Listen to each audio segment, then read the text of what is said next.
Ассаламу алейкум, улуу урматтуу кыргыз эли. Жаштар сүйлөсүнүн теле долбоору Баткен областына караштуу Баткен районунун Согмет айылында Элчибек Эркебаев атындагы орто мектептин жаштары менен жана төрүбүздүн коногу менен бүгүн сиздер менен сүйлөшө турган негизги тема жаштардын адеп аклагы. Азыр биздин ушул ата-энелерибиз, улуу муундар жаштардын адеп аклагы начар болуп калды деген ойдо. Ага тилекке каршы 21-кылымда жаштардын адеп аклагы жакшы, өзүбүз билебиз, ата-энелер мындай түшүнбөй жатат деген дагы жаштардын ой пикирлери бар. Андыктан биз менен аягына чейин болуңуздар, кызыктын бардыгы алда болот.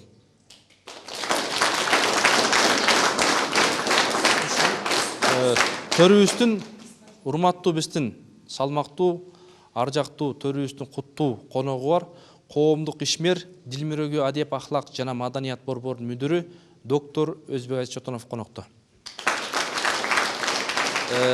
Анда ушул урматтуу агай, азыркы жаштарды көрүп жүрөсүз, угуп жүрөсүз. Ушул азыркы жаштарга, жаштардын адеп аклагына канааттанасызбы? Негизи кандай болуш керек? Анда сөз сизде. Мен ушу байкоомча ушу барган сайын биздин жаштардын адеп аклагы начар болуп баратат. Атүгүл ушу айылдарда азыр жанагы балдар кыздар баары агент колдонуп эле, мода кубалап эле, мода кийип, кечимпе болуп, анан арасында арак ичүү, тамеки тарткан, насвай чеккендер да көп болот да азыр. Анан мен ойлойм, ушу келечеги, ушундай жаштардын келечеги жакшы болбойт.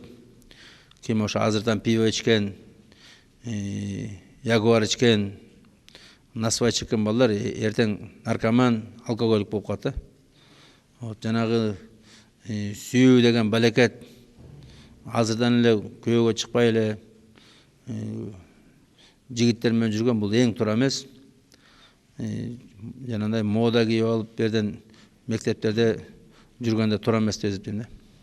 Бул агент дегенде баары эле жаман сөздү ойлошот да. Бирок агент дегенде кыздар кирсе, мисалы мен өзүм жеке кирем, бирок мен почтамда башка личный адам жок. Төлкө өзүмдүн байкелерим, эжелерим гана бар. Мен алар менен анча-мынча ошол бир жумада бир жолу же эки жолу гана кирем. Ошол бир сааттан гана, ошондо гана кирип алар менен ошол жөн гана сүйлөшөмчү. Ал башкалар кандай экенин билбейм, бирок агенттин менимче терс сапаты жок. Өзү туура убакытты пайдаланып, туура кирсе гана. Жок, бул агентке негизинен чет өлкөдө бир туугандарыбыз менен сүйлөшөбүз, жөн телефонду, уюлдук телефон менен байланышсаңыз, анда акча көп кетет, агентте аз кетет. Ошол жагын пайдасы бар. Агент аркылуу башка эч нерсе кылбайсыңар, э? Агент аркылуу ошол бир туугандар менен байланышасыз, ошол. Сразу жүрүп коесуңар. Айрдан шайтандар чат да мындай. Жок, андай. Логинин берип кой деген кыздар чат. Кидайт этпейсиңерби? Биз андай кидайт этпейбиз. Жакшы, жаштар сүйлөсүн. Дагы? Ар бир нерсенин өзүнүн баягы оң жана терс сапаттары болот. Жеке адамды алганда да ошондой адамда дагы терс жана оң сапаттары болот деп ойлойм. Агентте дагы оң жана сол жактары болот.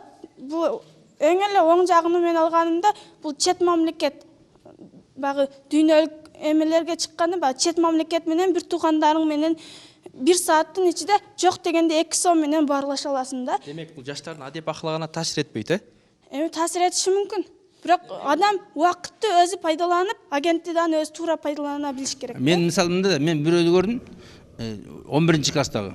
2 сотка бар экен, улам эле 1 сотка деп карап өскөн. Апасы бир нерсе жасаса, 1 сотка кайрым деп. Ал ненормальный же, силер ненормальныйсыңар? Ал кирсе, агентке кирсе, ал тим эле 2 телефон менен кирет агентке. Кандай эле агенттин дагы зыяны болот, бирок адам ошол агентти мыйзам ченемдүүлүктө гана пайдалана билиш керек да. Убакыт болот өзүнүн. Эгер кандайдыр бир досу менен же бир тууган алыстагы эжелери менен же апалары менен баарлашканда кандайдыр пайдасы бар деп ойлойм да. Мен өзүм жеке оюм бул. Агенттин эч кандай пайдасы жок да, менимче. Бул негизи эле убакытты өткөрүү да. Жумуштан алып калат, анан дагы кандай оюңду бөлөт. Телефон жаныңда жүрөт дагы дайыма. Телефонда ар кандай зыян нерселер бар. Ошолорда эме ден соолукка зыян негизи эле. Бул кыздар эмне жөнүндө только ата-энеси менен сүйлөшөбү? Жок, булар азыр айтып атышат, туугандар менен сүйлөшөм дейт. туугандардан да көп башка эмелер болуп калышы мүмкүн. Аны эч ким көргөн эмес да эми. Анан балдар, жигиттер менен сүйлөшүшүңөр мүмкүн. Анан ошондой көп нерселер болушу мүмкүн да анын. Корей жигиттери менен. Ооба, Корей. Сен менен сүйлөшөбү кээ бир кыздар? Мен мененби? Ооба, мен менен да сүйлөшүшөт. Кыздарды угалы. Агенттин пайдасы жок дейсиң. Сен эмне үчүн анда агентке киресиң?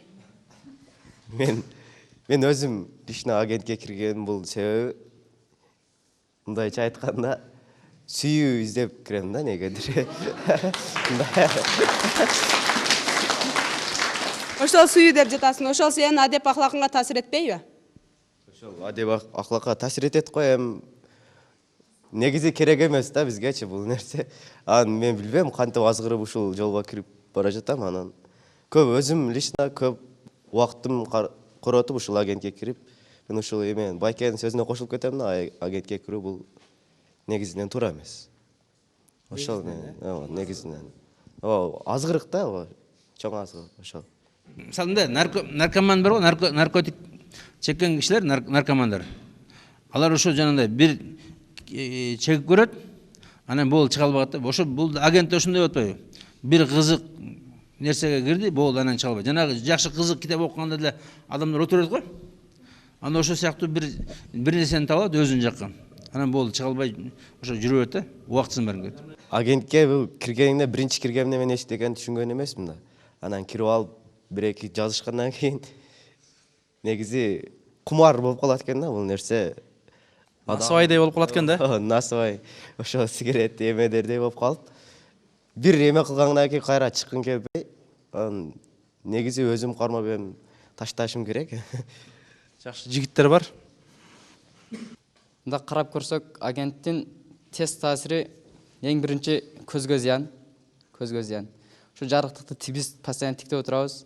Бирок бизде илимде айткан 30 сантиметрден нары көрүш керек аралыкты. Телевизорду, телевиден башка нерселерди. Бирок агентти биз канча жагынан карап турабыз да, 10 сантиметр, где-то 5 сантиметр акеде. Ушундай да. Терс жактары. Бирок агентти таштап койсо болот. Адамдын өзүнүн эркине жараша болот. Ар бир нерсе адамдын талабына жараша болот. Бир ошол нерсеге максат кылып, максатка иштесе, ошонун аркасынан катуу эмгек кылса, ошол нерсени таштап койсо толук болот да. Бирок менин суроом да, агент зыян болсо, пайдасы жок деп атасыздар, зыян болсо, агент эмне үчүн чыккан? Азыр бир эле агент эмес, көп нерселер бар да. Бир жагынан пайдасы бар, бирок зыяны көп. Анан мисалы мына көп адамдар жаман нерсе менен да бизнес кылат. Силер ойлогула, бүт баары адамдардын пайдасын ойлойт деп. Мисалы мына арак чыгаргандар көп пайда көрөт да, аябай көп пайда көрөт. Себебинен де адамдар ошол нерсени алат, зыян болсо да. Мисалы жанагындай жаман кинолор чыгараткандар. Алардан аябай көп пайда түшөт, бирок адамдар бузулат. Жанагы бир нече киши ошо адамдардын бузулушу менен, адамдардын өлүшү менен пайдаланып жана нерселер чыгарат да. Ошон үчүн силер ойлогула, буну атайын пайда үчүн чыгар деп. Атайын ошо жанагындай өзүнө акча табыш үчүн ар нерселер чыгарат да. Ошолордун эле бир нерсеси да. Ошол мен дагы агент жөнүндө суроо берсем сизге. Сиздин азыр небереңиз, кыздарыңыз, балдарыңыз барбы? Ошолор дагы агент колдонобу? Сиз ошол каршы аларды агентке киргизбей коюшка кандай сиз чара колдоносуз? Мен өзүм да колдонбойм, бирөө да колдонбойт. Эч кимиз колдонбойт. Анткени бүт тартиптүү да. Тил алат, баары тартиптүү. Ага айтып кетти, азыркы жаштардын адеп аклагы начар деп. Мен буга кошулам. Бирок анча деле начар эмес да. Азыркы жаштардын негизи баардыгы эле динге берилген жаштар болуп жатат, бирок арасында көпчүлүк эле баягындай ага айткандай пиво, настарды неме өзүнүн келечегине балта чагып атат да буларчы. Булар азыр кызыгуу үчүн эле, мисалы сигаретти өзүнүн кызыгуу үчүн эле, түтүн чыгарыш үчүн эле чегип атат да. Бирок бул келечегге кандай зыяндуу экенин билбейт. Бул ага айткандай кумар да булчу, бул кийин таштай албай калат. Ошону силерге айтарым, буну жашыңардан эле таштагыла да, чекпей эле. Мен дагы бир нерсе айтайын да, мына азыркы жаштар ата-энени укпайт, ата-энени сыйлабайт. Мен көп көрдүм да, ата-эне менен урушат экен, ата-эненин тилин албаган, ата-эненин уруксаты жок, жүрө берген, ушундай жаштар көп да азыр. сүйбейт ата энесин. Ата энесин сүйбейт, ата энесин урматтабайт азыркы жаштар. Ата энени сүйбөйт, урматтабайт эмес. Бул негизинен ата эне эски доордо калып кеткен да биздин ата энелерчи. Анан эскиче жашап бул СССРдин адамы болуп калган да ата энелерибиз. Түшүндүрүп анан кийин кайша сүйлөсүн да аргасыздан да эми. Көп эле эме кылбай эле аргасыздан болуп кетет. аргасыздан болуп кетет да анан көңүлгө тийип эме кылып каласың. Бул негизи эле ата Эмне коммунист болуп кеткен эмне? ошол эми түшүнбөйт да негизи көп эмелерге. Ата энесилер түшүнсө, мындай баягы азыркы заманбап 21-кылымды, Ошо 21-кылым жаштары эме кылып. Сен көкүлүңдү койбой деп урушат го эми ата энең. Урушат го эми мен заман ушуга эме кылгандан кийин анан. Ата энең может бир нерсени билген үчүн урушат. Ала балам кечимпе болбой эле койчу. Эртең балекет болосуң деп айтып аткандар да мүмкүн. А сен болсо ойлайсың, булар социализмден калган экен. Ошондой эме кылам дагы мен негизи ата энебиз мындай түшүнбөйт да анан кичине модага ham караш керек да анан. Ата энелерге түшүнбөгөн ата энелерге эмне деп айтат элең? Мен кичине анда жаштар түшүнүп анан эме кылгыла деп айтат да мен. Чынында эле кээде мисалы ата эне биздин жакшы болушубузду каалайт да, эми туура жол көрсөтөт, бирок кээде ошо баланын кызыгуусуну мындай басаңдатып койгон учур дагы болот да. Ошон үчүн бир аз түшүнсө деген ойм. Түшүнсө, кантип эмне кылып түшүнсө болот? Мисалы кээ бирөө музыкага кызыгышы мүмкүн.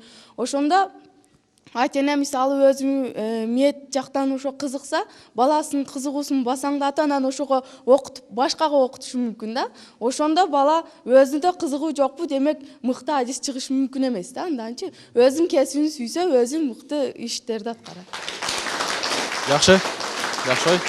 Албетте бул ата энелерибиздин тажрыйбасы бар, биз ата энелерибизге кулак салышыбыз керек. Бирок деген жери бар, бул жерде ата энелер ошол балдарын өзү жакшы көргөндүктөн, кызгангандыктан мунун чегинен ашып кетет да. Жок, бул кылганың туура эмес, мындай кылба, андай кыл деп эме кылып берет, бирок ата эне ошол түшүнүш керек да баласыны дагы. Бул кандай коомдо жашап атат, баланы эмнеге кызыгып атат, ошону түшүнүп баласыга дагы жакшы мамиле жасаш керек, баласы дагы ата энесиге ошондой мамиле жасаш керек. Бирок бул жерде ата эне ошо баласын жакшы көргөндүктөн көп нерсени тыйып коет. Ошонусу туура эмес.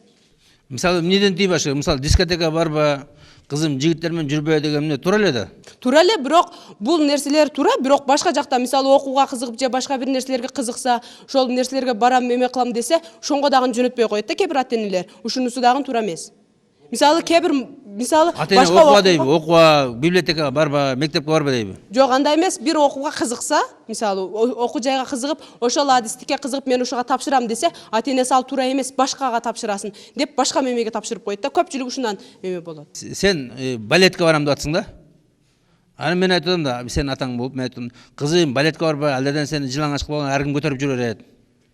Туура эмес деп атам да. А сен болсо жашсың, сен алып түшүнбөйсүң. Сага ошо минтей бабачка болуп жүргүң келип атат да. Ата энең түшүнөт да. Сен жакшы түшүнөсүң, ата энең жакшы түшүнөт. Бирок ошол ата энеси дагы ошол баласыга мындай эмерак мамиле жасаш керек да. Кээ бир ата энелер бар, мындай баласынын кызыгуусуна карап, кандай болсун шарт түзүп берет. Бардык шартты түзүп берет. Кээ бир ата энелер бар, шартты түзбөй эле баласынан ошол нерселерди талап кыла берет. Ошонусу туура эмес менимче. Шарт түзүп берсе дейсиң, кандай шарттар эми? Мисалы азыр билим алууга кээ бир ата энелер шарт түзүп бербейт дагы эле, ошол сен эмнеге сабакка барбайсың, эмне мына мемелерден чыкпайсың, сен мына баладай боло албайсың дейт. Бирок ошол өзү үйдөн шарт түзүп бербейт. Айткан китептерин сатып бербейт. Ошол нерселерин түзүп бербейт дагы, ошол нерсени талап кылат. Ошонусу туура эмес. Мисалы мүмкүн турадыр. Мисалы мындай да, кээ бир ата энелер айтат да, ой, кызым тезирээк анан көрчү үй бүлө куруп алса экен, мына канчалаган кыздар диплом алам деп жүрүп үй бүлө кура албай калды деп ойлоп атат да. Байкуштар алар деле ойлойт да. Ушу бактылуу болсо экен, анан кийин кызым барып алып ар жерден аяктан бузулуп калбаса экен деп ойлойт да. Ал аныкы деле туура да. Бирок аныкы дагы туура, азыркы замандын коому башка чөйрөдө. Ата энелер мындай башкача ойлойт, бирок жаштар башкача ойлойт. Азыркы заманда кимдин мындай диплому жок болсо анын келечеги мындай караңгы болуп калат да. Эгер окуп ошол бир кесиптин ээси болсо өзүнүн келечеги үчүн жакшы болот. Эмне диплом албагандар адам болбогулабы? Жок, алар дагы адам болот, бирок мындай жашоо шарты кыйыныраак болуп калат. Эгер ошол диплому барлар өзүнүн кесибин жакшы сүйсө, мыкты адис болсо, ошол келечеги жакшыраак болот. Өзүнүн үй бүлөсү үчүн балдарын жаркын келечек күтүп турат. Жаштар сүйлөсүн. Азмынал кызыбыз айтып атат да, караңгы болуп калат жашоо деп. Бирок Алла Таала ар бир пендени жараткандан мурда өзүнүн рызкысын берип жаткан да. А кээ бирөөлөр өзү окуп, өз алдынча ошол окуган неме аркылуу иштеп жашайт, а кээ бирөөлөр дыйкан болуп жашайт. А кээ бирөөлөр жөн эле жайында жатып эле жашайт. ар бириге ар кандай ырыскыны берип койгон да Алла Таала. Бирок ата эне өзүнүн каражатына карайт да эми. Балам окусун деп эле мисалы эң кымбат окууга болсо, ал ата эненин акчасы жок болсо кантип окутат анын көзүнө карап. Ошого өзүнүгө мындай каражатына карап, мындай тааныш билишине карап өзүнүн окуу жайына окутат да, мындай келечеги бар окуу жайга окуйт да. Мисалы алганда мыналар сиз айткандай балет салетке болсо эч кандай келечеги жок да мунунча. Мисалы мугалимчиликке же доктурчулукка окуса мунун келечеги бар. Ошондой окуу жайларга окусам дейт да ата эне дагы. Жаштар сүйлөсүн. Кээ бир ата энелер балдарына, кыздарына шарт түзүп турат да. Акчасын төлөйт, контрактын төлөйт, жиберет. Анан балдары, кыздары эмне болот? Барат да, тамеки чегип, арак ичип, дискотекаларда, ночной клубтарда жүрүү да. Көп кыздар ушундай болот, көп балдар. Анан кийин ата эне ошону билип атат. Ай, менин кызым да ошентип ночной клубка кетип калбаса экен. Менин кызым да ошо бир жаман жолго түшүп кетпек экен. Анан көрөчө элдей болуп эле ушу үй бүлө куруп алса экен деп ойлоп аткандыр да мүмкүн. Бизде дагы айылда жакшы окуган окуучулар турмушка чыкканын көргөм да. Бирок ошол турмушка чыккандан кийин мындай эрте турмушка чыгышаттар дагы мындай эчтекеден кабары жок болуп мындай тез ажырашышаттар да. Анан ата эне дагы карайт, ошо каражатына карап окутуш керек. Бирок баланын дагы мындай кызыгуусун караш керек да. Кандай кызыгуусун? Мисалы үчүн окууларга, мисалы үчүн кичинеден баланы биз тарбиялайбыз да. Ошол кызыгуусуну биз мындай урушканыбызда бала ошол өзүнүн ичиде болгон мындай сөзүнү ата энеге айта албайт да. Ушуну айтсам эмне дер экен, мүмкүн урушар деши мүмкүн да. Дискотекага барсам болобу деп айта албай, урушабы деп, Силердин адеп акылаңар кандай ушул мектепте жаштардын? Жакшы. Бизде ошол дискотеканын дагы сааты менен бөлүп берет. Ошол саатыга карап ойноп анан кетебиз. Канча саат болсо деп ойлойт элеңер? Бизде мындай 4 саат болсо болот. Биз азыр ана агенттин тест сапаттары. Мен бардык кыздарда күнөөн коем да. Себеби агентке кирсең, кыздар жок болсо, балдар тезе чийип кетесиң. Ошон үчүн кыздар кирбей койсо, балдар абсолютно кирбей койт деп ойлойм. Бул жерде балдар кыздарды күнөөлөп жатышат. Мен буга кошулбайм, мен өзүм оюмча. Биринчи балдар өздөрүн тыйып алып туруп, анан кыздарга асылышсын да. Жашарсыз. Ошо кыздар өзү али мындай кеп бар го кыргызда. Унажын көзүн сүзбөсө, буга жибин үзбөйт деген. Ошондой эме бар да. Ушундайбы? Жок, мындай эмес. Кыздар өздөрү эме кылбайт. Бул жерде ошол балдар эме кылгандыктан кыздардын поштасынан кирип алышаттан балдар ошол балдарга жазышаттан ара жолдо кыздардын атын жаман кылып атышат да. Мунга дагы балдар өздөрү себепкер. Балдар өздөрүн тийип агентке кирбесе, кыздар конечно кирбейт агентке. Бул жерде ошол дагы себепкер. Сиз дагы айтып жатасыз, бул окууга ата энеси ишенип жөнөтсө, ошол жака барып бузулуп кетип атат дейсиз. Бирок ата энеси ишенип жөнөткөндөн кийин албетте ошол окуучу дагы өзү ошол сезет да. Ата эне мени ушундай жөнөтүп аткандан кийин мен ушунун ишеничин акташым керек. Бул кандай кыйынчылыктар менен, кандай жолдор менен акча таап мени окутуп атат деп, конечно ойлонот. Кээ бирлер бар, ойлонбойт. Ата энеси мындай эме кылып калат. Олар эрке болушат. Эркелер ушундай болуп кетет. Кээ бирлер бар, мына айылдыктар көбүнчө, шаардыктар ушундай. Айылдыктар ата энесин ойлойт. Өзүнөн кийинки бир туугандарын ойлоп ошол окуп өзүнү аракет кылат. Мунун арасында жакшысы да бар, жаманы да бар. Азыр мен ана агайдын сөзүнө каршымын. Мындайча айтканда, кыздар агентке вообще кирбей коюш керек экен да. Ооба, кыздар дагы бир туугандар менен, башка достор менен сүйлөшкүсү келет. Кыздар эле эмес, балдар дагы бардыгы кирет. Бул жерде кыздардан дагы менде дагы бар, өзүм дагы агентке кирем. Бирок кыздар баягы силерге балдар дружба таштайт да. Ошондо сага керектүү адамбы, ошону кошуп ал, башкасын кошпой эле кой. Ошондо сен дагы тынч, балдар дагы тынч, ар ким өзүнүн жолунда агентте отура берет. Кыздар балдарга караганда шайтандын күрчөгүнө тез илинет. Силерге кичине эле бир себеп болсо бүттү да кеттиңер да анан. Сен поштаны ачпай койбойсуңар. Эркектерден почта келсе, сразу чийип таштайсыңар. Эмне ачасыңар? Анан келсе шак ачасыңар да эмне дейт экен. Анан кийин жаза баштайсыңар. Анан кийин күрчөккө илинесиңер да. кыздар биринчиден агентке кирбеш керек деп атат. Ошондо кыздар кирбегенде балдар дагы кирет дагы, кыздар жок болсо чыгып кетет деп атпайбы? Буга мен бунун ойга кошулбайм да. Себеби өзү балдар мындай дейт да, кыздар менен жолугуп калса, же көзүнө кыздар жакшы көрүнүп калса, сразу эле айтат да, ке логиниңди берсең, агентте сүйлөшөлү. Мен сага чыкканга акча көбүрөөк кетет, агентте бемалар таанышалы дейт да. Анан балдар алат дагы логинин, кийин звонок кылат. Эй, агентке кирбейсиңби? Тезирээк кирбейсиңби? Сүйлөшөт эле. Күтүп атам деп. Ал баары балдарга да, туурабы? Кыздар эгерде балдар ошентип логисин сурап, агентке кирбейсиңби десе, деп жатпайбы? Ошондо кыздар деле кирбейт да. Почтасы деп атат антте. Ошо өздөрү почтасынын паролуну берип, кыздар анан балдар башка балага кыздын атын жаман кылып атат да. Балдар кыздардын логинин сурабаса, кыздар деле бербейт. Жаштар сүйлөсүн.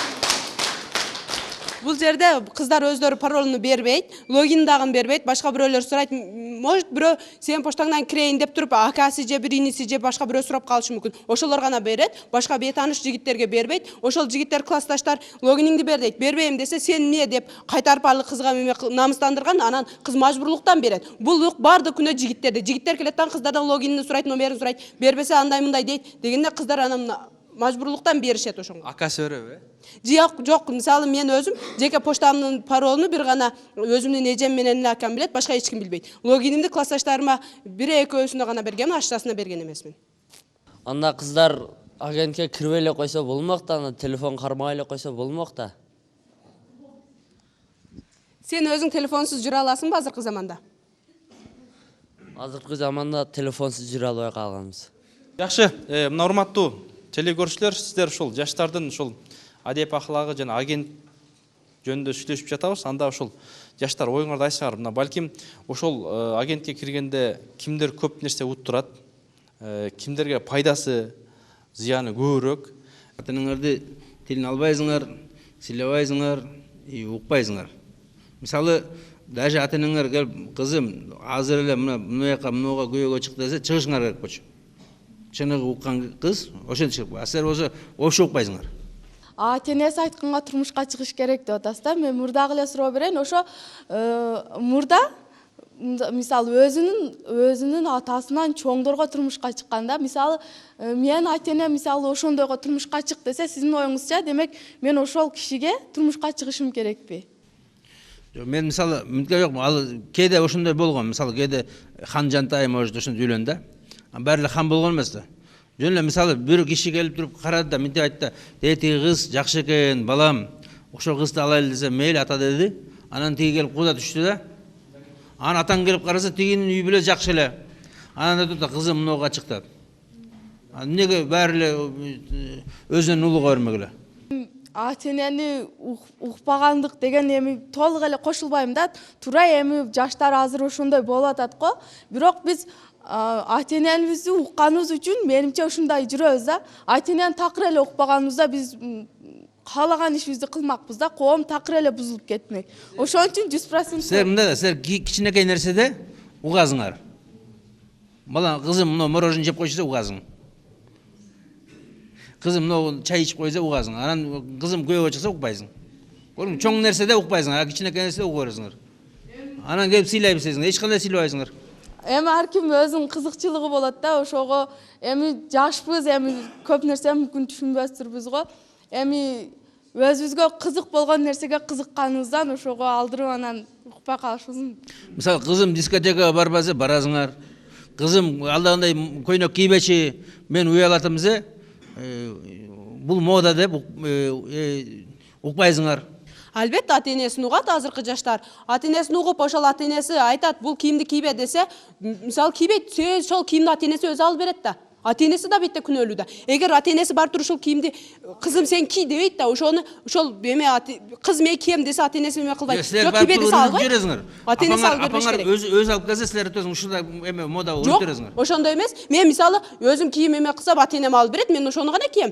ашча эме кылбайм. Анан сиз айтып атасыз, ата энеси чык дегенге чыгыш керек деп. Жок, бул туура эмес. Себеби азыркы заманда ата энеси чык дегенге чыкса, ошол пикири келишпестиктен ажырашып кетүүлөр болуп атат. Үй бүлө бузулуп кетет. Кээ бир бейкүнөө наристелер жетим калып атат, ата энеси калып атат. Бул дагы туура эмес. Мисалы ата энелер чык дегенге эле чыга бериш керек эмес да. Себеби ал кызын окууну бүтүрүп, окутуп, анан кийин ошол турмушту түшүнгөндөн кийин гана турмушка бериш керек. Жаш кезинен эле турмушка берип койсо бул туура эмес да.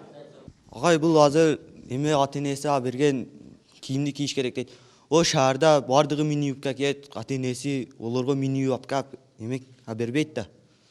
Шуну кий деп. Жок, албетте ата энеси алып бербейт буну. Ошол барып туруп эме кылганда айылда эч ким мини юбка кийбейт азыр. Шаардыктар гана киет. Бул жаштардын айырмасы бар. Айылда ошол кийгендер башкача кийинишет, шаардагылар башкача кийинишет. Албетте бул кийингенде бардыгын эле кыздар күнөөлүү жаштар азыр жаман дегенге болбойт. Арасында жакшылары да бар, жамандары да бар. Ошол жамандардын артынан бардык жаштардын аты жаман болуп атат. Я ол кыздар өзү кийбеш керек да, ата энеси сен мини юбка кий деп азыр мода шундай деп бербейт да, кыздар өзү ата энеден талашып эме кылат да алды. Баягы бала айтып атпайбы? Буну кыздар өзү алат деп. Себеби азыр биздин бул жашап аткан айылыбызда мындай көрүнүштөр жок эле да. Бул бардык нерсе, буда мода, баягы агент дегендер булар баары шаардан келип атат да. Шаардан бири-бириге өтүп, анан айылга келип атат. Мисалы азыр биздин айылда Кудайга шүгүр мындай ачык-пачык кийинген кыздар жок. Бул бардыгы шаар жеринде, бул байлардын кыздарынан чыкканда, буларчы анан аста-аста айылга келип жатат да, шаардын терс көрүнүштөрү. Азыр менин оюмча айылда мындай ачык кийингендер жок деп ойлойм. Сенин келинчегиң мини юбка кийип алып, курзагын ачып жүрсө сен кандай болдуң? Мына 22-чи кылым болуп калды деп. Кандай болсуң? Жетелешип жүрсөң да экөөңөр. Ошо илимге жараша кийинсе болот. Жок, илим медицина илим айтып атат, медицина илим айтып атат, зыян, денеңе суук тиет атат. Каяктагы илим берди? Айылда жүрө бересиңби, ата энең көзүнчө ээрчитип, курзагын көргөзүп, Халат алып берип коем, кийип жүрө берет.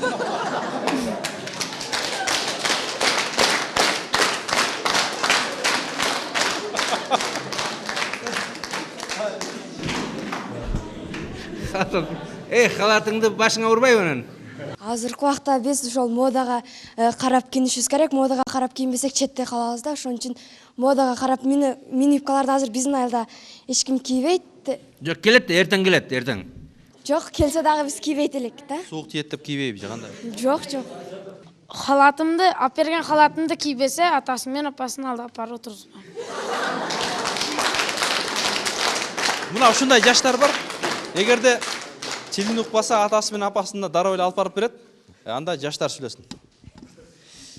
Кыздар, ушул ата энеңер моданы, калта юбканы алып берсе кийебедиңер? Эгер ошол кийим жарашып турса киет элек. Силер айтып атасыңар, кыздар, моданын артынан кууш керек, мода келгенде кийиш керек деп атасыңар. А бирок мини юбкалар азыр эртең мода болуп келет десе кийбейбиз деп атасыңар. Бул эмне дегениңер? Кээ бирлери кийем деп атат, кээ бирлери кийбейбиз деп атат. Аныдан кандай карап көрүшүң керек да, жарашыктуубу, сен муну кийгениңде ыңгайлуубу, мындай басканыңа бар, мындай кээ бир коомдук жерлерде жүргөндө бул сага ыңгайлуубу, адамдар сага кандай көз карашта калат, ошого карап кийишиң керек да кийимди дагы. Алар сен жөнүндө жаман ойлосо, ал кийимдин кийишине эмне керек бар? Жарашып турабы, жакшына ыңгайлуу сезесиңби, аны кийсең боло берет. Башка өлкөлөрдө жакшы заманбап кийимдер кийсе, биз мындай энди чапан-папандар кийсек болбойт да. Ошо адам заманга карап кийиниш керек да. Сүйгөн кызың ушул мини юбка кийсе да, ошону аласыңбы? Жок, албетте. Неге? Эми ошонун адебиге карап кыздардан көрүш керек да. Жок, баары сен сүйгөн кыз айтат да, сен азыр мода ушундай, мага ушундай алып бер. Мен курзагымды көргөзүп, жоон сандарымды көргөзүп жүрүшүм керек. Неге мода да, мода? Энди модага деп эле бүт ачык эмес. Энди ошого жараша жабык эле кийимдер алып бериш керек да.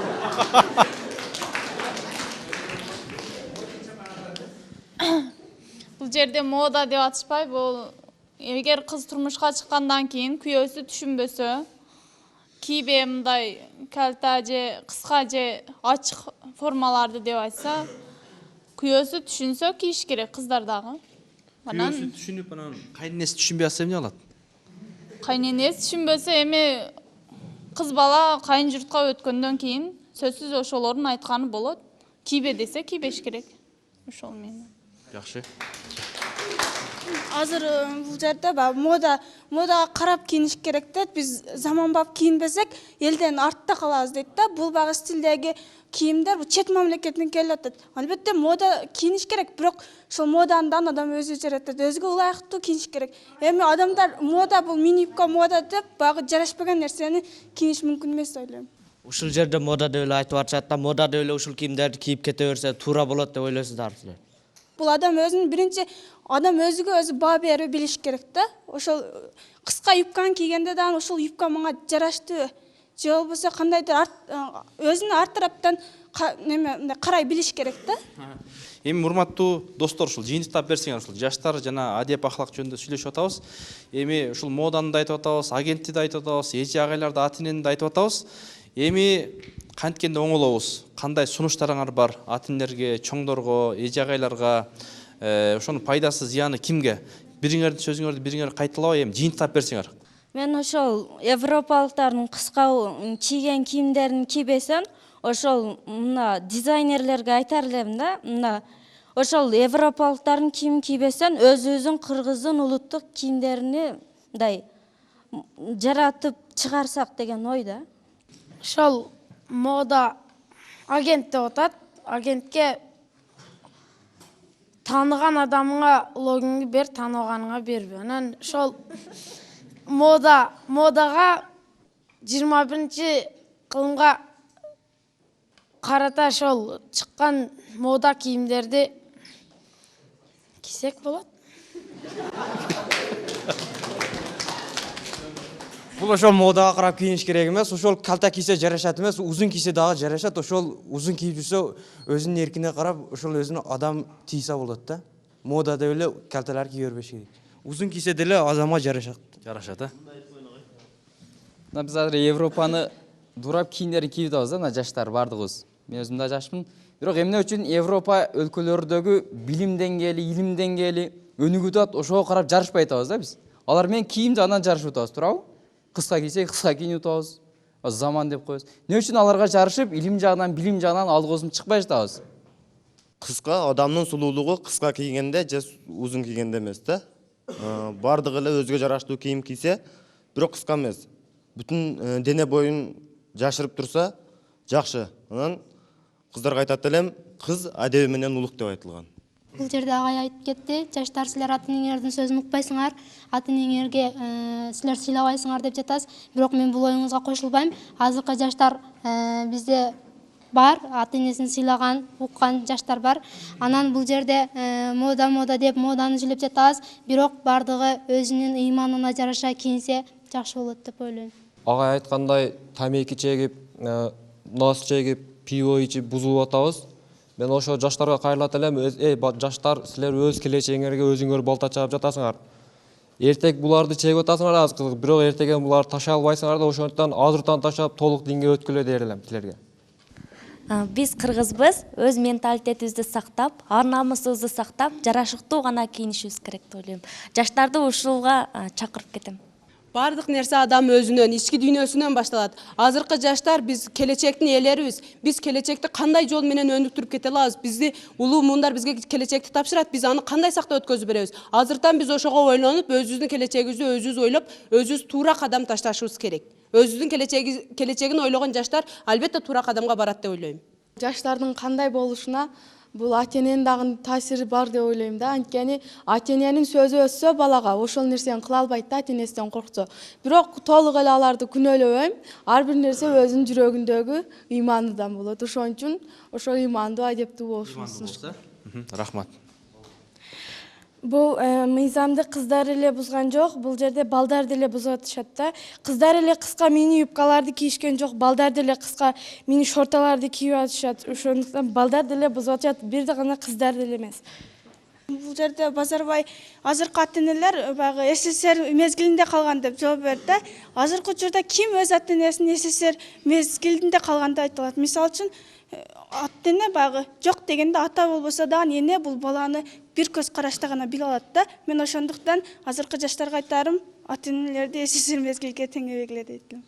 эгерде келечегим жакшы болсун десеңер, мен жакшы адам болоюн, мени сыйлаган адам болоюн десеңер, азыртадан жанагындай жаман нерселерге кирбеш керек, жаман иштерге барбаш керек. Бул дүйнөдө азгырык көп. Тез азгырат, кантип азгырылганын билбейсиң. Кантип жаман жолго түшкөнүн билбейсиң. Силерге окшогон эле кыздар болчу, тетерде Бишкекте жүргөн 100 миңдеген кыздар, силерге окшогон эле жакшынакай мектептин кыздары болчу. Баары жакшынакай ой менен келген, мен жогорку окуу жайда окуйм деп. Анан кийин жана жолго түшүп кетти.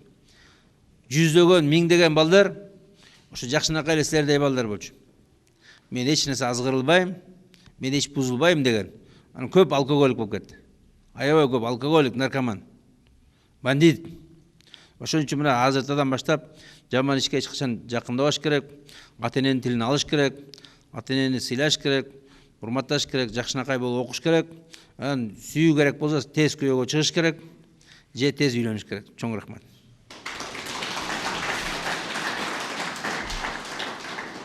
Урматтуу теле көрүүчүлөр жана радио угуучулар, бизге бөлүнгөн убакыт дагы аягына келип жетти. Ушул бизге бөлүнгөн убакыттын ичинде жаштардын адеп аклагы жөнүндө сүйлөштүк. Ушул жаштардын оюнан сиздер жакшы чечимдерди чыгарып алат деген ойдобуз. Анткени ар бир жаштын ою баалуу, жана ошондой эле бизге дагы ушул жаштарга, жалпы коомубузга ошол агайыбыз да өз насихатын айтты.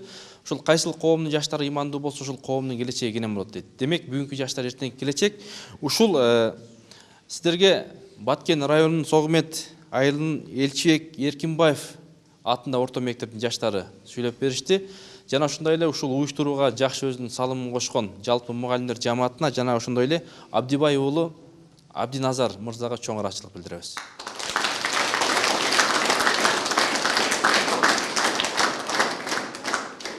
Урматтуу теле көрүүчүлөр, урматтуу замандаштар, сиздерге ушул жаштардын оюнан жакшы чечимдерди чыгарып, Кудай бурса, кыргыз жаштарына жакшы сунуштарын угуп, жакшы ийгиликтерди коштоп, Кудай бурса, булардын үнүн угуп, жакшы насааттарды угуп, Кудай бурса, чогуу оңолобуз деген ойдобуз. Анда кийинки эфирден жолугушканга чейин саламатта калыңыздар.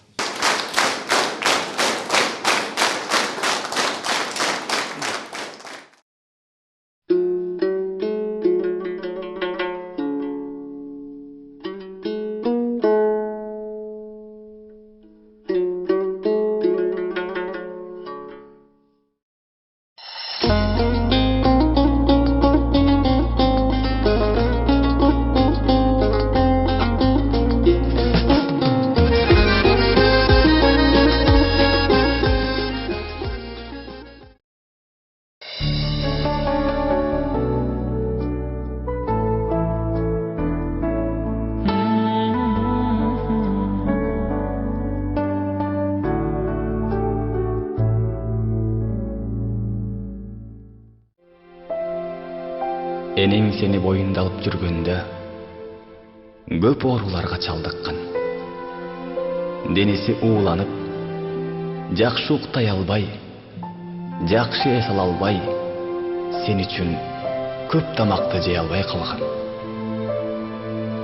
Басып жүргөндө, отурганда, жатканда 9 ай бою кыйналган. Сен үчүн көп дарыларды, керек болсо уколдорду алган. Сени боюнда алып жүргөндө денесине көп зыян келген. Сенин аман эсен болушуң үчүн ооруканаларда көп жүргөн. Улам доодурларга көрүнүп, рентгенге түшүп, ден соолугуна зыян келген. Кыйналып төрөгөн, көп кан жоготкон. Өлүм коркунучунда болгон. Төрөгөндөн кийин күнү түнү сен үчүн уктабай,